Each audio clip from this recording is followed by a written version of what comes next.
How to change Steam region, store, and wallet country.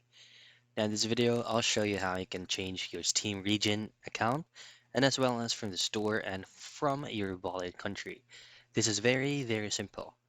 Now, at the very first instance that you created an account on Steam, and then at the same time you've added the billing address or any types of payment method, your Steam account would automatically be provided you that specific currency on which country you're from. If you would like to change that, and if the option or the specific region that you would like it to be changed is not one of the listed under country, or maybe if it is listed as other, the only thing that you can do from here is to use a reliable VPN. Now, once your VPN is turned on, you're just gonna make sure that your Steam application right here is fully closed.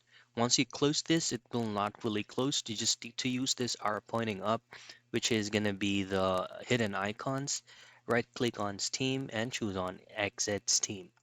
Now, once you turn on your VPN to the specific region that you prefer, it will automatically be listed on the country that you use here. And that's it. That's how you change Steam region, store, and wallet country.